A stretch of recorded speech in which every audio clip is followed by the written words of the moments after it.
ഒരു സ്റ്റുഡൻറ്റിന് മുൻപിൽ അടുത്ത കോഴ്സ് എഞ്ചിനീയറിംഗ് എടുക്കുന്നു എന്ന് പറഞ്ഞാൽ ആദ്യം മുൻപിൽ എത്തുന്ന ഓപ്ഷൻസിൽ ഒന്ന് മെക്കാനിക്കൽ എഞ്ചിനീയറിംഗ് ആയിരിക്കും. അത് ആക്സിഡൻ്റൽ ആയി വരുന്നതൊന്നും അല്ല. മെക്കാനിക്കൽ എഞ്ചിനീയറിംഗ് ഒരു എവർഗ്രീൻ ബ്രാഞ്ച് ആണ്.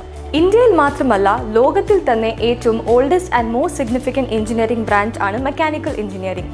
മെക്കാനിക്കൽ എഞ്ചിനീയേഴ്സ് ആണ് നമ്മളുടെ എല്ലാം ടെക്നോളജിക്കൽ അഡ്വാൻറ്റേജസിനും കാരണം എന്ന് പറയാം. ഈ ഫീൽഡിനെ പറ്റി പൊതുവെ പലർക്കും ഒരുപാട് തെറ്റിദ്ധാരണകൾ ഉണ്ട്.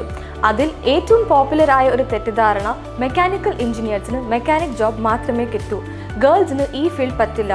അങ്ങനെ ഒരുപാട് മിസ്അണ്ടർസ്റ്റാൻഡിങ്സും അണ്ടർ എസ്റ്റിമേഷൻസും ഉള്ള ഒരു ബ്രാഞ്ച് ആണ് മെക്കാനിക്കൽ എഞ്ചിനീയറിംഗ്. നമുക്ക് ഏതായാലും ആദ്യത്തെ തെറ്റിദ്ധാരണയെക്കുറിച്ച് പറയാം. എന്താണ് ഒരു മെക്കാനിക്കൽ എഞ്ചിനീയർ ചെയ്യുക, അഥവാ അവരുടെ ജോലി സാധ്യത എന്താണ്? ഒരു പക്ഷേ ബാക്കി എല്ലാ ബ്രാഞ്ച് എടുത്തു നോക്കിയാലും മെക്കാനിക്കൽ എഞ്ചിനീയേഴ്സിനായിരിക്കും മോസ്റ്റ് ജോബ് ഓപ്പർച്യൂണിറ്റീസ് കിട്ടുന്നത്. കാരണം ഏത് ഫീൽഡ് എടുത്താലും അവിടെ ഒരു മെക്കാനിക്കൽ എഞ്ചിനീയറിൻ്റെ ആവശ്യമുണ്ടാവും.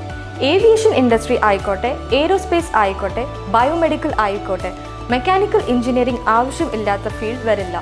ഏതൊരു ഫിസിക്കൽ മെഷീനും മെക്കാനിക്കൽ എഞ്ചിനീയറിംഗിൻ്റെ ഒരു പ്രോഡക്റ്റ് ആണ്.